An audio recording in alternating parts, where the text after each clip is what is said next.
যাকাত প্রত্যেক মুসলমান এবং সুস্থ মস্তিষ্ক বালেগ যদি নেশাব পরিমাণ মালের মালিক হয়, যাকাত তার উপরে ফরজ হবে। তাহলে মুসলমান হতে হবে, কি হতে হবে? অমুসলিমদের উপর যাকাত ফরজ না। 2 নম্বর হলো সুস্থ মস্তিষ্ক, পাগলের উপর যাকাত ফরজ হবে না। যদি কোনো মানুষ পাগল কিন্তু তার অনেক সম্পদ আছে, যাকাত দেওয়ার মতো মাল তার রয়েছে, কিন্তু সে হঠাৎ পাগল হয়ে গেছে, যদি সম্পদ তার নামে থেকে থাকে তাহলে এর যাকাত নাই। 3 নম্বর হচ্ছে নাবালেগ শিশু। অনেক সময় নাবালেগ শিশুর নামে ব্যাংকে টাকা থাকে, যদি নেশাব পরিমাণও হয় কিন্তু সে বালেগ হওয়ার আগ পর্যন্ত ওই যাকাত তার উপর ফরজ হবে না। তাহলে আমরা বুঝে নিলাম, 1 নাম্বার মুসলমান হইতে হবে, সুস্থ মস্তিষ্কের হইতে হবে, বালেগ হইতে হবে। তাহলে তাদের উপরে কি হবে? যদি নেশাব পরিমাণ মালের মালিক হয় তাহলে যাকাত ফরজ। এখন যাকাতের হিসাব আসি, কি কি সম্পদের উপর যাকাত আসে?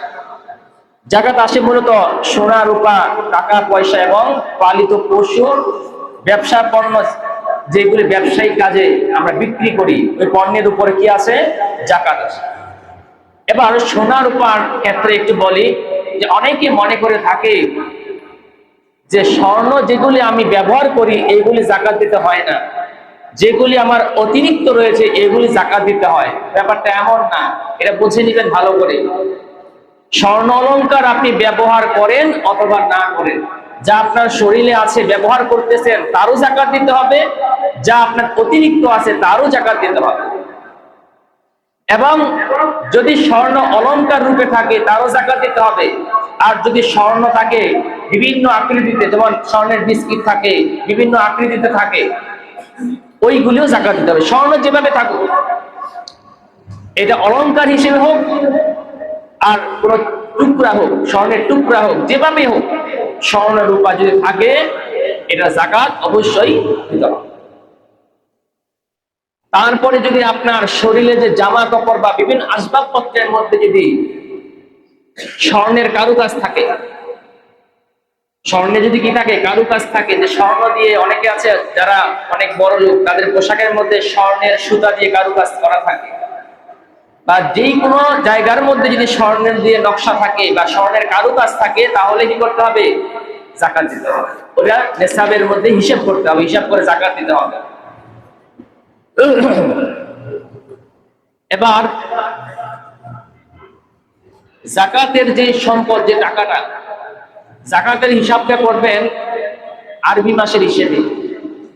এবং আমরা যেমন জন্মদিনের হিসাব রাখি যে অমুক তারিখে আমার জন্মদিন, এত তারিখে আমার জন্মদিন, এত বছর পূর্ণ হলো।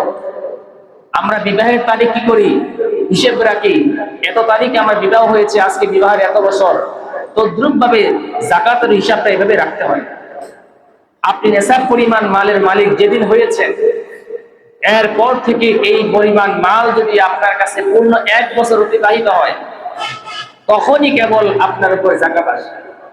এখন ধরেন আপনার কাছে 1 লক্ষ টাকা আছে, কিন্তু এই টাকাটা আপনার কাছে 10 মাস ছিল, এরপরে টাকাটা খরচ হয়ে গেছে আর নাই আপনার কাছে, তাহলে আপনার যাকাত দিতে হবে না। শর্ত হচ্ছে কি 1 বছর পূর্ণ হতে হবে। আবার ধরেন আপনার কাছে 1 লক্ষ টাকা আছে, কিন্তু মাঝে দিয়ে কিছু টাকা আপনি খরচ করে ফেলছেন, ধরেন 50,000 টাকা আপনি খরচ করে ফেলছেন। হঠাৎ করে প্রায় 10 মাস যাবত আপনার কাছে 50,000 আছে আর 50,000 আপনার কাছে নাই। 1 বছর পূর্ণ হওয়ার আগে যদি বাকি 50,000 অ্যাড হয়ে যায়, যোগ হয়ে যায়, তাহলে 50,000 টাকা ছিল আপনার কাছে দীর্ঘ 10 মাস, আর বাকি 50 যোগ হয়েছে মাত্র 2 মাস, তাহলে পুরো 1 লক্ষ টাকারই যাকাত দিতে হবে। মাঝখানে যদি সম্পদ কমেও যায়, তারপরেও বছর শেষে আপনার কাছে যে টাকা থাকবে ওই টাকার হিসেব করে যাকাত দিতে হবে। এখন ধরেন আপনার কাছে বললাম যে 1 লক্ষ টাকা আছে 10 মাস, হঠাৎ করে 11তম মাসে আপনার কাছে 5 লক্ষ টাকা জমা হয়ে গেল। কোন ক্ষেত্রে আপনার আয় হয়েছে, তাহলে 1 লক্ষ টাকা আপনার কাছে ছিল কয় মাস? 10 মাস বা 11 মাস, আর 5 লক্ষ টাকা আপনার কাছে আসছে মাত্র 1 মাস। এখন জাকাত কত টাকার দিবেন? পুরো 5 লক্ষ টাকার হিসাব করে জাকাত দিতে হবে। এটা এমন না যে আমার কাছে 1 লক্ষ টাকা ছিল 10 মাস আর 5 লক্ষ টাকা আসছে মাত্র 2 মাস, তাহলে এটা 1 বছর হয়ে নিক তারপর দিব না, ব্যাপারটা এমন না। মূলত হচ্ছে আপনি নেশাব পরিমাণ মালের মালিক যখন হয়ে গেছেন, এবার বছর শেষে আপনার কাছে 1 কোটি থাকুক, 50 লাখ থাকুক, 20 লাখ থাকুক, যতই থাকুক, ওই হিসেবে করে জাকাত দিতে হবে। এবার যদি এমন হয় যে 1 সপ্তাহ আগে আপনার কাছে 1 কোটি টাকা আসছে, এইটারও 1 বছর হিসেব করে জাকাত দিতে হবে। এই জন্য জাকাতের মাসালা অনেকে জানে না, বুঝে না, এগুলো বুঝতে হবে, বুঝে নিবেন।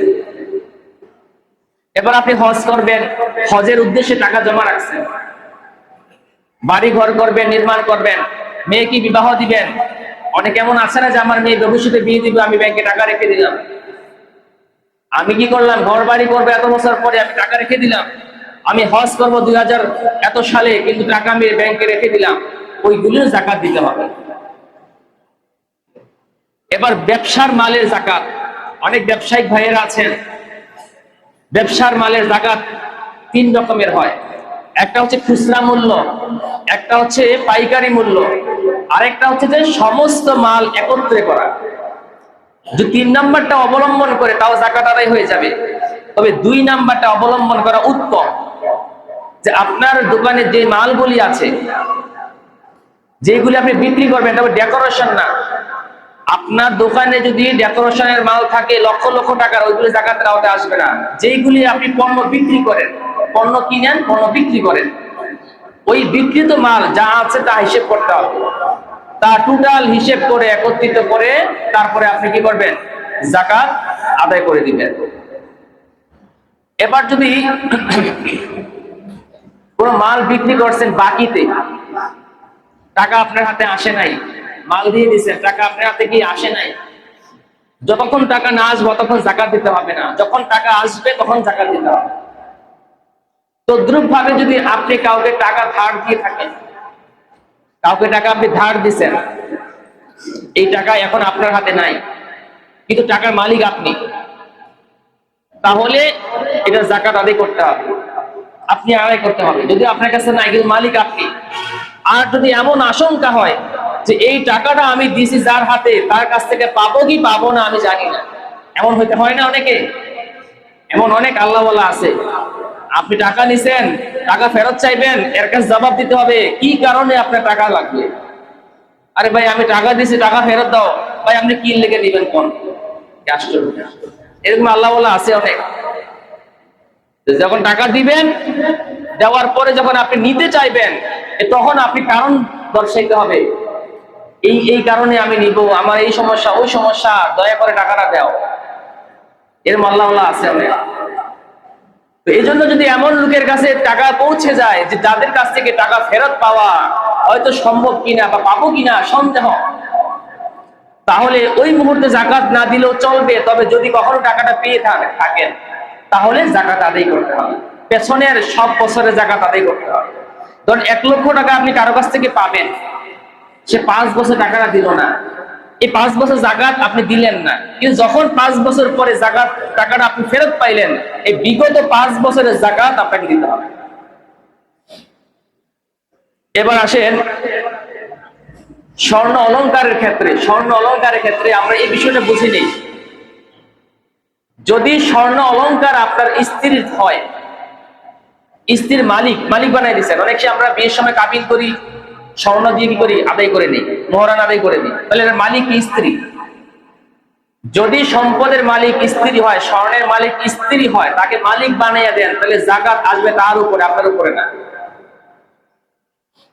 যৌথ ফ্যামিলিতে যদি সবাই ইনকাম করে, বাবা ইনকাম করে, ছেলে ইনকাম করে, বা মায়েরও সম্পদ আছে, প্রত্যেকের উপর আলাদা আলাদা জাকাত ফরজ হয়, একজনের উপরে না। স্ত্রীর সম্পদ থাকলে স্ত্রীর উপরে জাকাত ফরজ আসবে, স্বামীর থাকলে স্বামীর। আর যদি এমন হয় যে স্বর্ণটা আমার, অলংকারটা আমার, আমি স্ত্রীকে দিলাম ব্যবহারের জন্য, কিন্তু আমি মালিক, তাহলে আমাকে জাকাত দিতে হবে। মাসালাটা বুঝেন ভালো করে।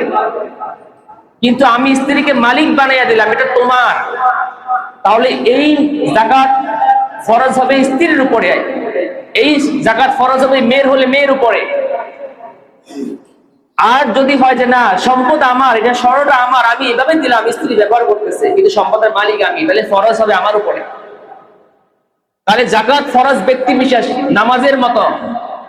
নামাজ কি পরিবারের প্রত্যেকের সদস্যের উপর আলাদা আলাদা ফরজ না? তদ্রুপ ভাবে যাকাত প্রত্যেকটা মালিকের উপর আলাদা আলাদা ফরজ। তবে হ্যাঁ, যদি স্ত্রীর স্বর্ণ থাকে, স্ত্রীর যদি যাকাত ফরজ হয়ে যায় কিন্তু স্ত্রী তো কামাই নাই, তাহলে যাকাত আদায় করবে কি দিয়ে? স্ত্রীর পক্ষ থেকে যদি স্বামী আদায় করে আদায় হয়ে যাবে, তবে স্ত্রীকে বলতে হবে যে আমি এই যাকাতের, তোমার যাকাতের টাকাটা আমি দিয়ে দিলাম, বা তোমার যাকাত আমি আদায় করে দিলাম, বলতে হবে, উল্লেখ করতে হবে। যার যাকাতটা আপনি আদায় করবেন তাকে বলতে হবে, না বললে আদায় হবে না। তাহলে বুঝে নিলাম যে প্রত্যেকটা ব্যক্তির উপর আলাদা আলাদা ভাবে যাকাত ফরজ। একজনের মাল আরেকজনের উপর কি হয় না? ফরজ হয় না। এবার আসেন আমরা যারা ফিক্সড ডিপোজিট করি বা বিভিন্ন ফান্ডে আমরা টাকা রাখি, ওইগুলির উপরও যাকাত আসবে। বিস্তারিত বলার তো এখন সুযোগ নেই, আমি শুধু শিরোনামগুলো বলে যাচ্ছি। এবার ঋণের ক্ষেত্রে আমরা তো জানি যে যদি আপনার 1 লক্ষ টাকা থাকে যাকাত, আর আপনার অন্য দিক থেকে 50,000 টাকা ঋণ আছে, 1 লক্ষ টাকা আপনার কাছে গচ্ছিত আছে, ঠিক আছে, কিন্তু আপনি আবার কি আছেন? ঋণের মধ্যে আছেন। তাহলে ঋণ কি হবে? ওই নেশাব পরিমাণ মাল থেকে বাদ যাবে। বাদ গিয়ে যদি নেশাব পরিমাণ না হয়, তাহলে যাকাত আপনার উপরে ফরজ হবে না। আপনার উপরে যাকাত 1 লক্ষ টাকা আপনার আছে, কিন্তু আপনি আবার ঋণে আছেন। ঋণ বাদ দিলে যদি কি হয়? নেশাব পরিমাণ মাল না হয়, তাহলে আপনার উপর যাকাত ফরজ হবে না।